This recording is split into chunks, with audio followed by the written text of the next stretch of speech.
Hello and welcome back to Exothermic Plays Games. I'm Exothermic and I've been doing a daily countdown of my 366 favorite video games of all time. Coming in at number 4 is Final Fantasy X.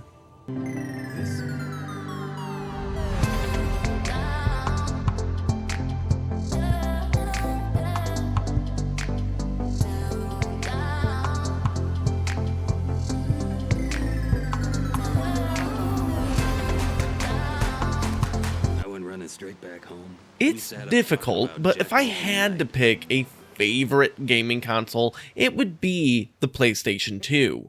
That thing was way ahead of its time, working as the first real multimedia console, playing DVDs, having a built-in music player, and of course, a massive library of truly phenomenal games. Final Fantasy X is, I think, the greatest game released for my favorite console, though there's still one more console game left ahead of it, but we'll get there another day. I'm going to apologize in advance for the fairly potato recording going on. I had originally planned to record this footage with the HD remaster on my computer, but ultimately did not have time, so I booted up the PlayStation 2 and played that version. In the interest of saving time, what with the daily release schedule, I did not spend the 50 or however many hours it takes to beat this game, and instead played for a while on a new file and then loaded up one that was at the very end of the game and then headed to Lucca to record all of the CGI cutscenes in the movie theater there. As a reminder, these are technically not reviews, but rather videos of me just gushing about how much I love these games, and it's really hard to talk about why I love this game so much without giving major story spoilers. In fact, I'm not even going to try to avoid them, they're just here, because the story is a lot of what's going on with my love for the game. As I've been doing with some of these more plot-heavy games, I'm going to go heavy on the exposition and then race through the rest of the game, and we'll need it because this video is long. So here we go. You are Titus, a young man who is the star player of the Zanarkand Apes. Zanarkand is a futuristic city with highly advanced technology. People spend their days in luxury, with scarcity largely solved, and technology called Machina that does most of their work for them. One of the major forms of entertainment is a sport called blitzball, which is played in an enormous sphere of water. It's basically hockey, but in a big ball of water, and there's a ball inside instead of a puck. Very similarly to hockey, you can beat the shit out of the other team. So Titus is doing his thing, and he's really good at it, but off in the distance, there starts to be this danger approaching the city. It's like warping gravity and doing all sorts of crazy things, and that's when Titus sees it, and his whole world falls apart, quite literally. This monster is leveling the entire city. Running for his life, Titus sees someone he knows, a dude in a red coat with a big-ass sword named Auron. Auron is the coolest character in this game, and he's just amazing. Auron gives Titus a sword, and you begin to fight through all of these little monsters the big monster sends at you. Technically, I could go over combat here, but I'll wait for something a bit more interesting. When you get to the big monster, Auron explains its name is Sin. Well, actually, I take that back. He doesn't explain anything, really, and then you get sucked up by Sin, which appears to have been Auron's plan the whole time. What is up with that? As Auron tells Titus, this is his story. So basically, the entire rest of the game is narrated by Titus. He wakes up in some ancient ruins submerged in water. I do want to touch on the water thing. There's a ton of water throughout this game. You spend a lot of your time in it. You swim through it, you play in it, you fight in it, you talk in it, you get to at least second base in it. I don't know what it is about Spira or the people that live there, but I'm not buying this argument that they're just really good at holding their breath. No, no, no, no. I think these people can breathe the stuff, and we're actually just mer people. But anyways, you're struggling to survive, just not because of what should have been an appropriate amount of drowning. When you're found and rescued by a group of treasure hunters. At first it seems they don't speak your language and there's a lot of trouble communicating, but then it turns out that just you don't speak theirs, and one woman in the group shows you some compassion and actually talks to you in your language, and they're totally fluent and they help you out.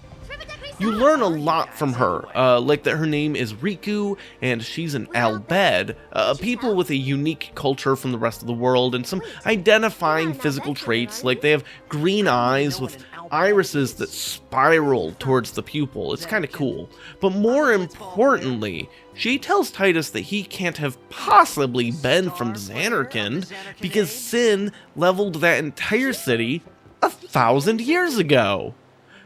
Titus's head is swimming with questions. How could he have been gone for that long? How did that happen so long ago? Where's Auron? Where did Sin come from? Why did it attack? Where even is he now? And where the hell is Auron? Riku doesn't have those answers for him, but he suggests he go to Luca to see if he recognizes anyone, or vice versa. It's a big city with lots of blitzball teams, so if he played blitzball, surely there's got to be something there for him. Amped about the prospect that there's finally something he understands in this world, Titus asks them to take him there, and they agree. Unfortunately for you, Sin attacks their ship before you can get there, and you're once again cast out to sea. Titus wakes up again in the water, face down even, and he's totally fine. Not drowned, and he's near a beach, and then he gets hit in the head with a blitzball. Welcome to Besaid. Titus shows off some of his moves, then swims up to shore where we meet Wakka. Oh, Wakka. I love Wakka. He's an absolute idiot, but he's got the biggest heart, and I think really the glue that holds your eventual party together. When Titus says that he plays blitzball for the Zanarkand Aves, the group goes a bit silent because, again, nobody has lived in Zanarkand for 1,000 years, and even the island of Besaid is littered with the ruins of a long-forgotten civilization similarly destroyed by Sin. Titus makes up some excuse that was offered by Riku already, that he got too close to Sin and is suffering from the side effects of this toxin that Sin secretes, which tends to confuse people and give them amnesia. This is something that, at least for a little while, especially the Besaid sections of the game, Titus really struggles with because he can't wrap his head around it, and one possible explanation is that he really wasn't from Zanarkand, and none of his absolutely vivid memories are actually real. This is one of the greatest little plot devices of the whole game, and is something I definitely didn't appreciate enough when I was, 7 when this game came out. But I've beaten this game like 4 or 5 times now, so I've got a pretty solid grasp on the plot and its intricacies. But thankfully, Wakka is eager to help. In part because he's a great guy, but he's not without his ulterior motives.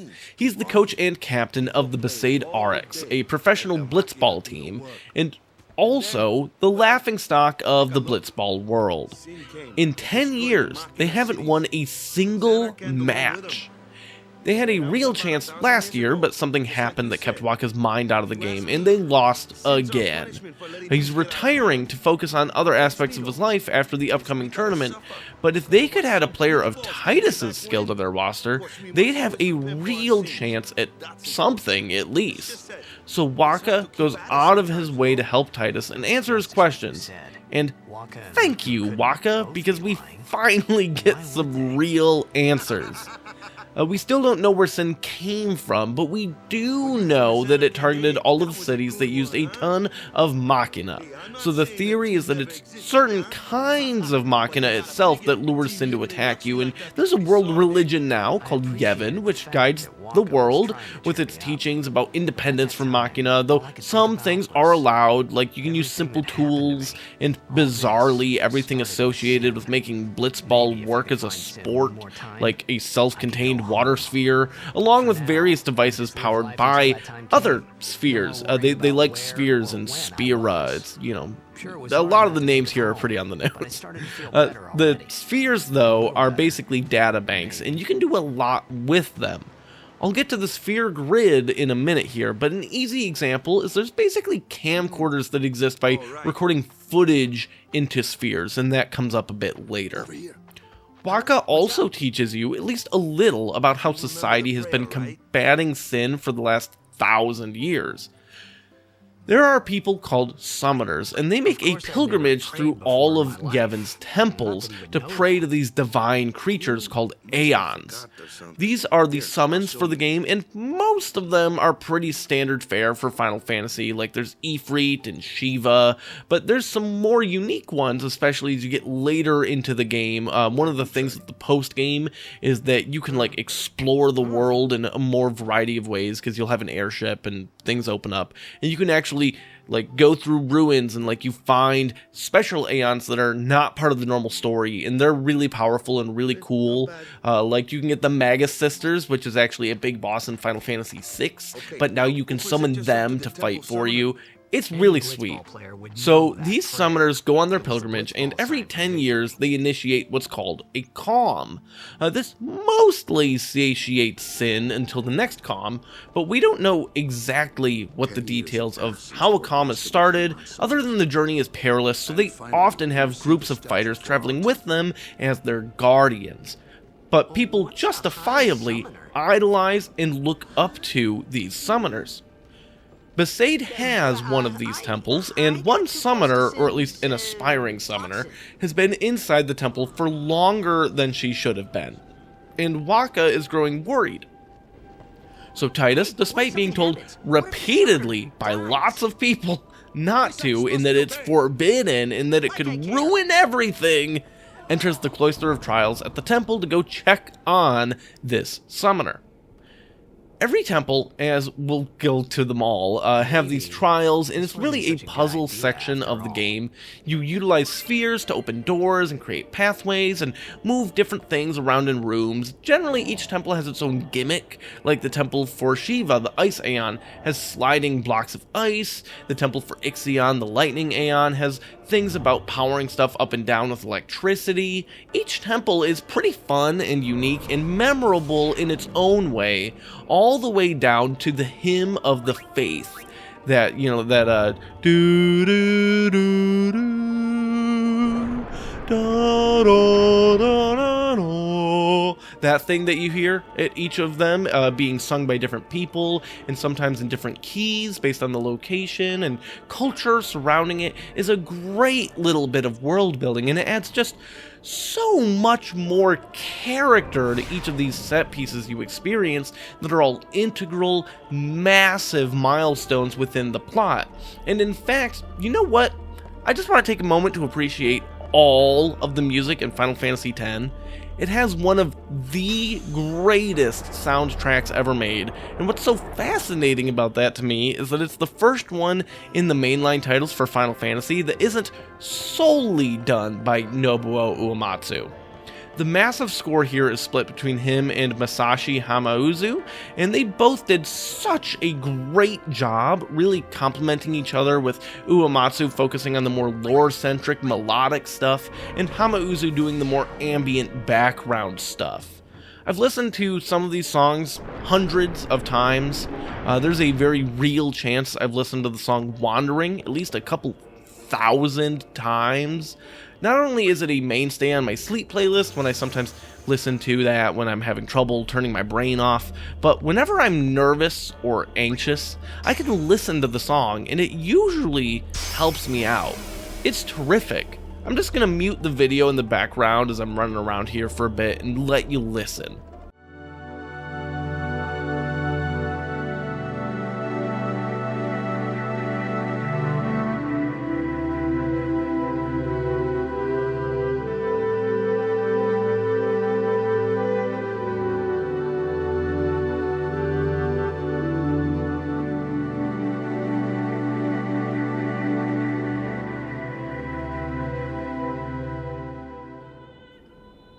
So you make your way through the cloister and discover that the summoner's guardians are down there. Waka ran after you because it turns out he's a guardian too, so he was actually allowed. There's Kimari, that's the giant cat guy. Well, actually his people aren't cat people. They're called Ronso, and he's really cool, but also pretty standoffish and quiet, at least at first. Joining him is Lulu, a strong, independent woman who don't need no man, and yes, you're right, that is a dress made of belts.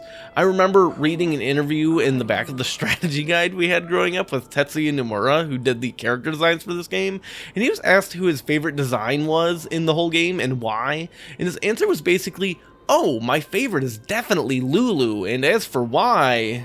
And then he just started laughing and didn't finish the thought. The guy loves his belts and zippers. Surely that was it.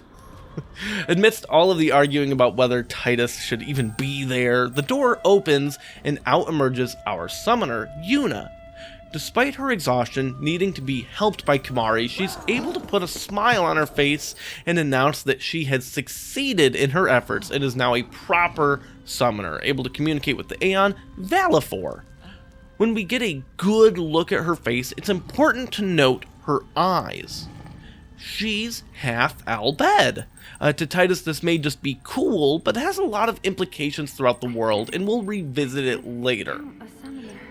Emerging from the temple to face the public, she shows off her new summoning power. It's magnificent, it's powerful, and it might actually be a little intimidating. That night, though, there is a festival to celebrate her success as she prepares to start her pilgrimage. Titus learns that Yuna's father, now deceased, was the previous High Summoner, meaning he was the one that was successful in starting the Calm. There are several summoners making this pilgrimage, and we'll meet some of them along the way, but for now, Yuna's got a lot on her shoulders. Despite the elders' protests basically saying that Titus is an outsider that shouldn't be trusted after he broke all tradition and entered the Cloister of Trials and whatnot, Yuna is eager to meet him and introduces herself immediately upon his approach. Through their conversation, her nerves and anxiety regarding the journey ahead definitely shine through, and it becomes clear that this isn't some arrogant hero insisting on saving the world for glory. There's a lot of layers to Yuna, and she's driven by a call to help people, not for any personal gain. That night, Titus has a pretty weird dream involving Yuna and Riku, thanks to something that Waka had said. But importantly, his dad shows up in the dream. Titus's dad is a man named Jekt, and he was one of the greatest blitzball players of all time, and was really just kind of a terrible father, until one day, 10 years ago, he very suddenly disappeared and never came back. He'd been presumed dead ever since. Titus wakes up to learn that he isn't the only one with some family baggage. Waka and Lulu are arguing outside about the idea of bringing Titus along. Lulu thinks Waka should have nothing to do with him and accuses him of being extra soft on him entirely because Titus looks like a man named Chapu.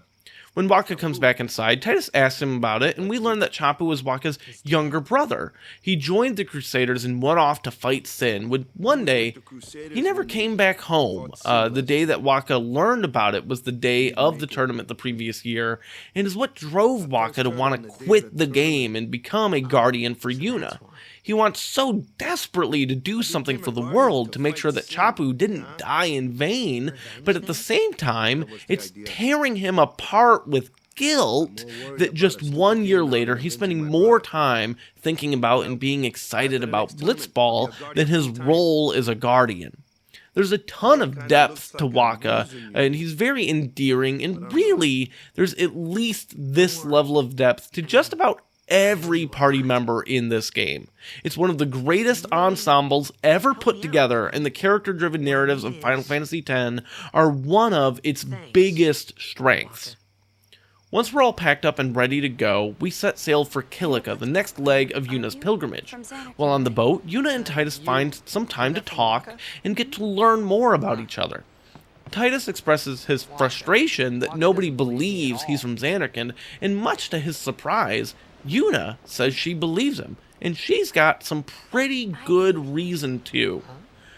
10 years ago, she met a man who wound up becoming one of her father's guardians on his pilgrimage, and his story lined up a lot with Titus. That man's name was Jacked. If the two connect the dots, it's determined that Jacked, like Titus, must have been launched 1,000 years into the future, and there's this great moment where Titus finds, for the first time since this all started, something real, something tangible that gives meaning to his memories and that proves he's not crazy. And while he doesn't like thinking or talking about his dad, his journey must be the key to getting back home. And importantly, along this trip that Titus and Yuna go on together, and the rest of the Guardians, we actually do find video spheres that had been recorded of Braska and of Jacked, and Aaron was also a guardian for Braska. On their journeys, and we kind of piece together these things about the personality, and there are some that actually pertain to Jacked as a father, and it's really, he becomes a much more interesting character other than being some deadbeat dad that kind of left his kid. But before the conversation can go any further, the ship is attacked by Sin. There's this great big effort from the ship to attack Sin. It's like a counterattack thing and deal with the little fiends it's throwing on board. And it's immediately clear that this is going to be the most cinematic combat system of the franchise, at least to date at that time. Combat in Final Fantasy X is turn-based, but it's not rigid in those turns. This fight doesn't showcase all of the things you can do, but if you look at the right side of the screen, you can clearly see the turn order. There's ways to add more turns for your party and delay turns for your enemies, and this is a large part of the strategy, but that's not the only thing you're doing. Of course, the actions you can take are generally pretty straightforward, being able to attack, use items, cast spells, activate other abilities, pretty standard Final Fantasy stuff. But it's important to note that each member of your party has different strengths and weaknesses to them, ditching the traditional job archetypes, but keeping them in some ways, at least through much of the game. Titus is quick and hits reasonably hard while specializing in manipulating the turn order. Wakka throws a blitz ball as his weapon, allowing him to do ranged attacks and specializes status effects with it. Lulu is a black mage through and through. Kamari is a very flexible jack of all trades, and I'll expand on him in a moment. I haven't unlocked Aaron yet in this clip, but he's a slow, hard-hitting guy that focuses on disabling enemies, doing things like breaking their armor and lowering their attack. We'll also pick up Riku eventually, and she does pretty standard thief stuff. And Yuna is, well, a pretty traditional white mage slash summoner kind of build, and summons are awesome. When you summon one of your Aeons, the party runs away for a bit, and you play as just the summon. Each one has all sorts of different attacks, like Valefor can do some of that turn order manipulation I talked about, but notably, you may see that orange bar charging up down there, like by their name. That's called an overdrive meter, and every character, including summons, has one of those. That builds up gradually over time and sticks around outside of combat, too. Each party member has their own wildly different set of overdrives. For example, Titus is all about hitting fast-moving targets inside a bar. Yuna summons stronger versions of her Aeons. Wakka uses slot machines. Riku can mix items from your inventory to create a huge, powerful effect. And there's a massive chart for the combos you can do. You should look it up. It's crazy. Aaron has an almost fighting game-like combo you have to put in. In fact, actually a lot of these overdrives feel like many of the characters in Final Fantasy VI, but with the limit break elements from Final Fantasy VII, and they're a lot of fun, and especially as you get into the late game, one of the biggest things that differentiates high-level characters, because apart from the overdrive and weapon differences, if you grind long enough, and I mean you have to grind an outrageous amount of time to do this, like you're well into the post-game, you've beaten the game, you can do a cakewalk through most combat situations at this point, characters can get a little samey, and that's because of the sphere grid. Whenever a character levels up, rather than directly gaining stats or anything like that, they gain points to spend on the sphere grid. This is a singular, massive web of abilities and stat bonuses that everyone is moving around on at the same time. Each character has their own dedicated section of the grid, at least to start, with others blocked off by these locks that you can eventually open up. As you move, there's nodes that you'll spend different spheres to unlock their bonuses. For example, a power sphere might increase your strength or raise your maximum HP, while a speed sphere might increase your accuracy or your agility. Ability spheres unlock new, you guessed it, abilities for characters, increasing what's available in their toolkit. I cannot overstate how much I love the sphere grid, because there's so much to explore, and while every character is generally going to level up in a fairly linear direction, at least at first, you can choose what you want to prioritize and get some flexibility there. But at some point, it can become extremely non-linear if you want it to be. Using key spheres, you can open up those locks I mentioned and have a character leave their track entirely, branching into someone else's territory on the grid. Or you can use a teleportation sphere to move to any other character's current spot, or very specific ones, like a white magic sphere to unlock any one node containing a white magic spell that any other character has already unlocked. This lets you plan ahead and create a route for your characters to fill out the roles and things you want them to do. I mentioned I'd talk about Kimahri's flexibility, and here it is. He starts at the center of the sphere grid, so you're meant to pick a direction and go. I always make Kimahri my black mage instead of Lulu. It's nothing personal against Lulu, I actually quite like her as a character, but rather it's that I'm really bad at her overdrive, and Kimahri's is at least helpful, learning enemy abilities like a blue mage so he can do a bit of everything, becoming my best person to take advantage of spell type matchups. That being said, as nice as it is that Kimahri is flexible, specialization goes a long ways, because you can actually swap through every possible member of your party whenever you want. Needing a ranged attacker? Swap in Waka and use him for that action. Need to bust some armor? Bring in Auron and let him do the work. Need a get out of jail card? Swap in Yuna and bring out a summon. The whole combat system is a lot of fun and offers tons of opportunities for customization to what your strategy and your party is, and being given all of these endless options allows the fight design to vary a whole lot throughout the game, and they're not afraid to give you a challenge. Bosses in this game are great, and one of the nicer things about them isn't the regular combat, but rather how they're different. Most boss fights have some additional mechanic, whether it be an onslaught of new enemies coming down the pipeline, or environmental interactions. You can, for example, arrow over to a secondary menu to sometimes take non-combat actions like activating a machine or pressing a button, or you could attack a secondary target to potentially do something that would help make some terrifying thing the boss is doing more manageable. This just gives you another thing to juggle on top of the turn order business, and your party HP, and which characters you have out, and type matchups, and buffs, and debuffs, and overdrive management, and other fight mechanics that sometimes do happen.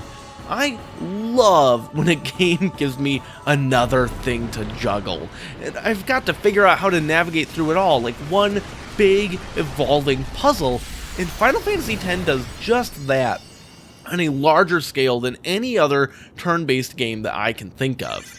Wow, would you look at the time? We've got to keep things moving.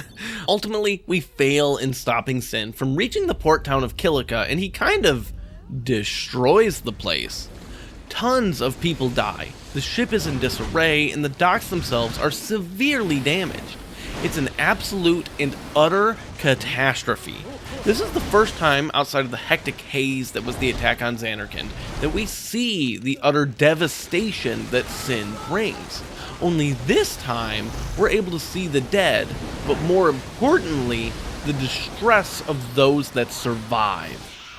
To me, the real turning point for Titus that changes his whole focus about this journey is the attack on Kilika. Not just because of the destruction itself, but also because of the Sending. This is a ritual performed by summoners, and one of the most beautiful scenes in the whole game. Yuna walks on water and then dances with her staff, shepherding the lost souls of the dead to the far plane, basically the afterlife, which we can actually visit. The tone is somber, and despite how pretty it all is, it's clearly communicated that this is a terrible thing that she's going to have to do quite often, as more lives are lost against sin's destruction.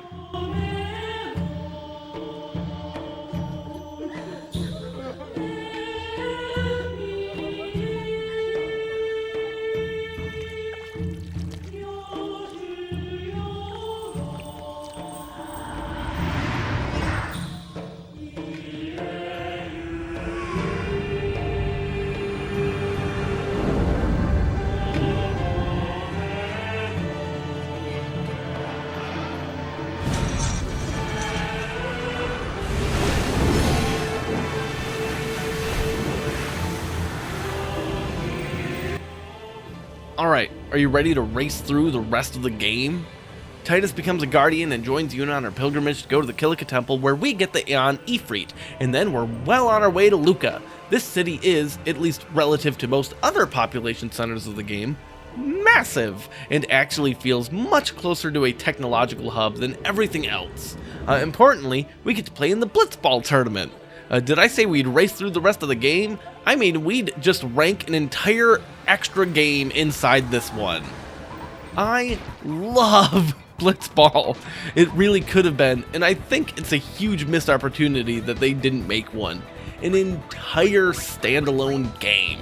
I actually considered ranking Blitzball as a separate game on the channel, and it would have easily been in the top 100, probably top 50. Seriously, I love this damn minigame.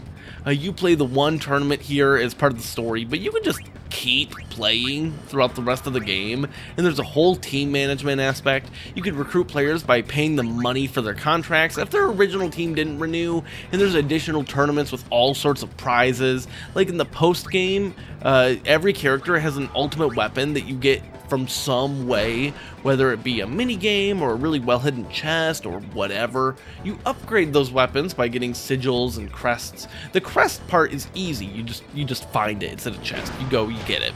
But the sigil, you always have to do something, typically really hard or involving a ton of time, or both. Wakka's ultimate weapon and his sigil both come from these tournaments, but you have to play an insane amount of Blitzball to get them.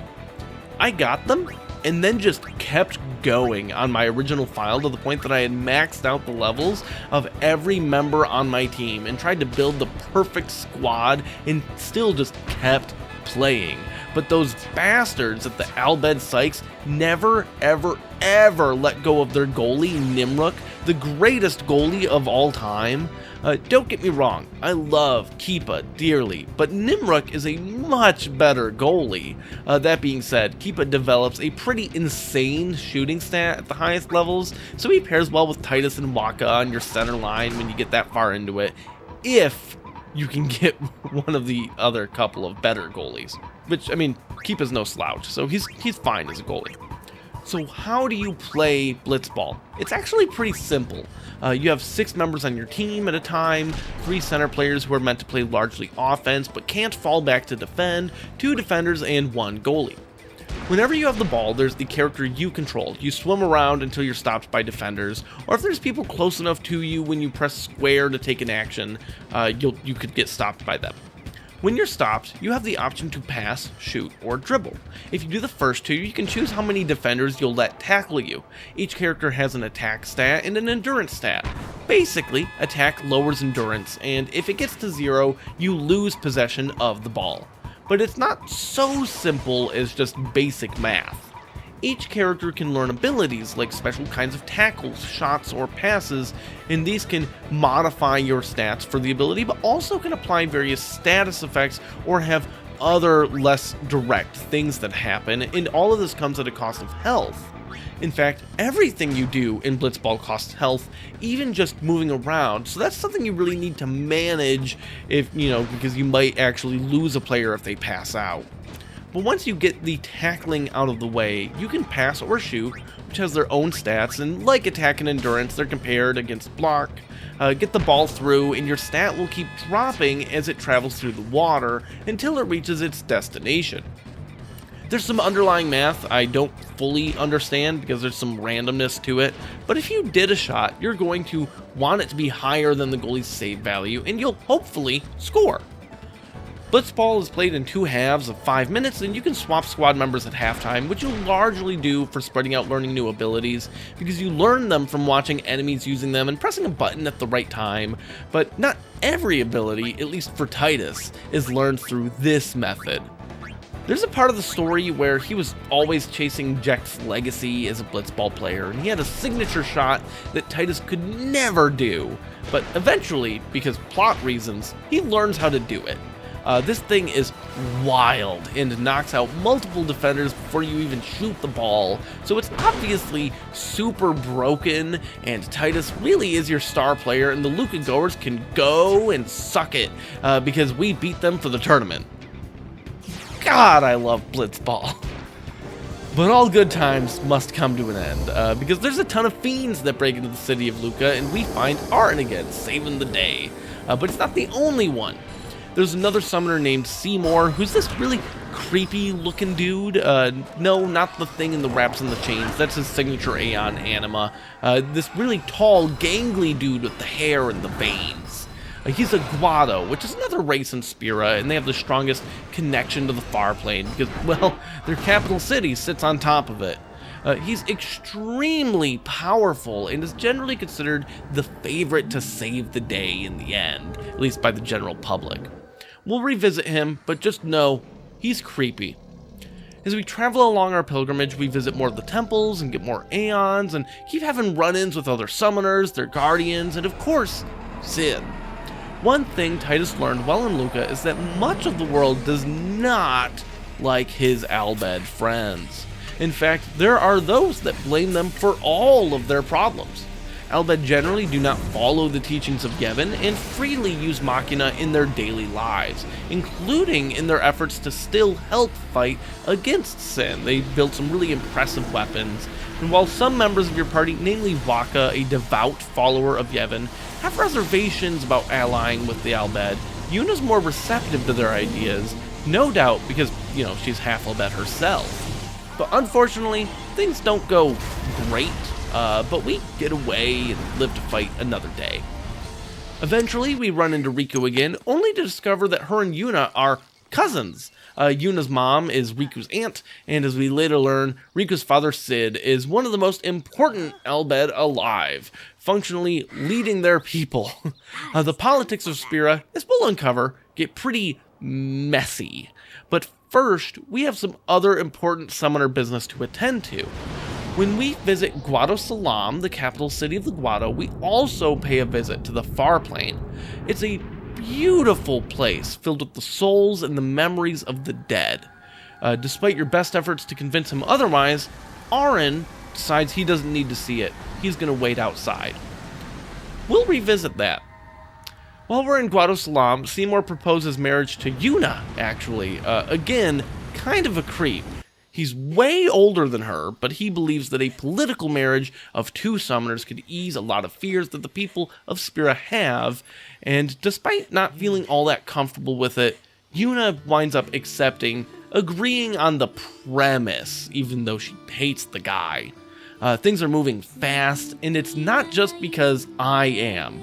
That wedding is set to happen, immediately. But before he can take Yuna away, we still have to head to the Macarena Forest, crossing the Thunder Plains, and screw that place. Its music is pretty solid, but its lightning strikes are not, and I am never going to dodge 200 lightning strikes in a row, are you kidding me, to get Lulu's sigil, which is just one more thing against her as a party member. While in Macarena, we do some digging and learn that Seymour, this creep, murdered his father, and that's not even the worst of it. He's planning to use the Aeons to wipe out all of Spira and end the world. So yeah, it's a pretty major problem. Yuna and Titus are away from the rest of the group, and she just breaks down from all of the stress, and there's this nice scene where they make out underwater as they're falling through this pretty lake in the forest, and again, there's no way they can hold their breath that long, right? I make fun of it, but I actually do really like that scene. So after our little love moment, and you know, the end of the world thing, Yuna definitely can't marry this guy, and we go and kill him. The problem is, his spirit is never sent to the far plane, so his undead body lingers as a terrifyingly powerful fiend. Before we can deal with that though, Sin attacks and we're launched into the middle of the desert. Thankfully, this is the Albed Desert, and Riku's dad lives out here in his gigantic underground fortress. But we also can't find Yuna, a big problem. So we convince Sid to take us aboard his airship, and we head to Bavel, the seat of power for the entire Yevon religion, and discover that Seymour is now even weirder with his corpse body, and has kidnapped Yuna and is forcing her to marry him, and the church is in on the whole thing. Not only that, that's just the start. They made up all of the shit about sin. The entirety of the church is based on a total and utter lie, and they admittedly, by accident, created Sin 1,000 years ago in their war against Zanarkand, unleashing their creation upon the world. They use their religion to maintain control over the entire planet, and not only that, but they use ludicrous amounts of machina every single day. The entire underground complex of the city is filled with the stuff. And to make matters worse, what else are we supposed to do, right? Like, nothing anyone else has ever done has beaten Sin, so how can we stop it without just going along with Yevon's plan? Well, we can start by killing Seymour again, I guess. But once that's over, we're all out of there. There's nothing left to do but go with the plan and head to Zanarkand. But along the way, at the peak of the holy Mount Gagazet, we discover something incredible. Though, as you'll see when I get to the very ending, I don't think Waka ever fully understood it. Titus and his father, Jekt, before him, aren't real. In fact, they're created by the lost souls of the actual Zanarkand dreamed into reality. It's a little confusing, but it basically works somewhat like Aeons, only on a much larger scale, utilizing millions of souls to power the whole thing. But what's worse, Titus learns the thing that everybody has been avoiding telling him this whole trip. If Yuna goes through with the High Summoner plan and summons the final Aeon to, beat Sin, start the calm, she'll die. And then her guardian that's closest to the faith, presumably Titus, because of, being created by them, will become the new Sin, continuing the cycle. We learn that the current Sin is actually Jekt, and he's been doing his damnedest to not destroy stuff too bad, but ultimately he's controlled by this ancient deity named Yevon, which of course is related to the Church of Yevon, and it's making him do evil stuff. So Titus essentially refuses to let Yuna die, and we kill the spirit of the ancient summoner that performs the ritual for the whole reincarnation and all of them, thus damning the entire world to Sin's wrath if we fail at this next part, because we can never again do the whole reincarnation trick to sedate Sin. So what do? Get eaten, of course. Basically, with Sid's airship, we attach ourselves to Sin's body, dock right on up there, and get ourselves eaten so we can kill Yevon from the inside. The way there is pretty difficult, but you can actually cheese the end fight if you just put auto life, a late in the sphere grid white magic spell that's easiest for Yuna to get on everybody in your party, and it turns out it's actually impossible to lose if you do that. Good stuff. And then you beat the game. Congratulations. The resolution to Final Fantasy X is incredible, and the plot is driven by all of these characters with incredible moments for them all. like Waka working through his inherent distrust of Albed, Kimari earning the respect of his people and claiming a leadership role amongst the Ronso, Auron being actually a fiend the whole time, after having a similar reaction to Titus when he learned that his friends would have to die and dying the first go around. But none of them are as great as the relationship between Titus and Yuna, and it's so painful to watch that when Yuna is doing her last sending, saving all of the souls that were trapped within sin and the faith themselves that dreamed Titus and the Aeons into existence, that she realizes he'll be gone too. This whole sequence is beautiful, and I edited the end to my Kingdom Hearts 2 video, recorded Morden Souls' death for Mass Effect 3, and recorded this all in one day. There was a lot of crying that day. This ending theme is truly, I think, the best individual piece that Nobuo Uematsu has ever written, and it gets me every time.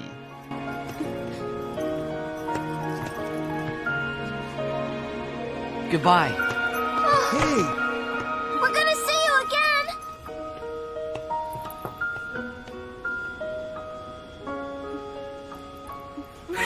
Yuna!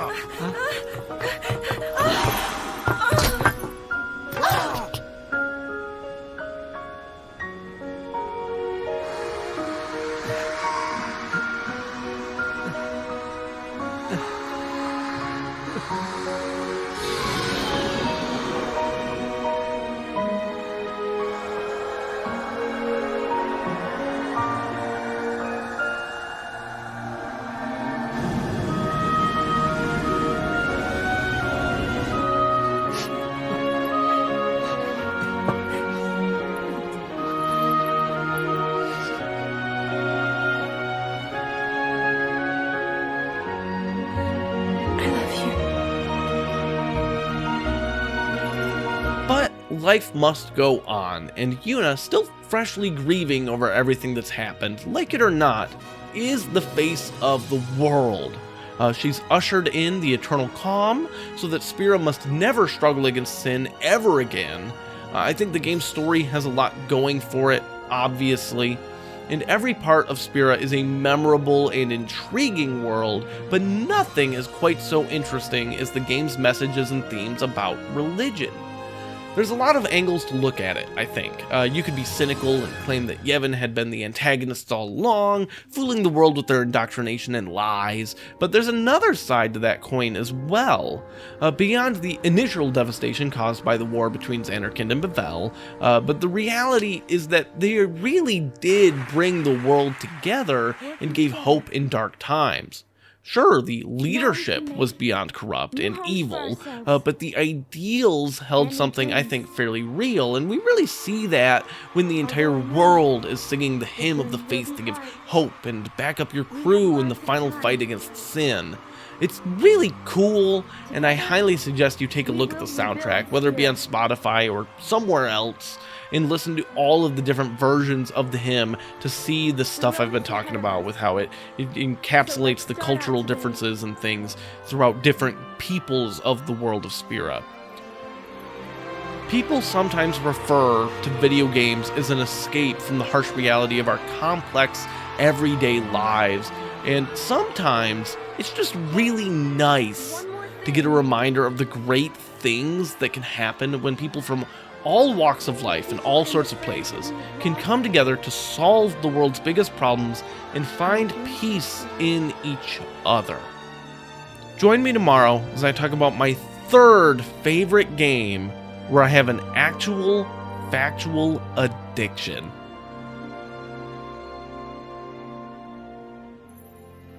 Never forget them.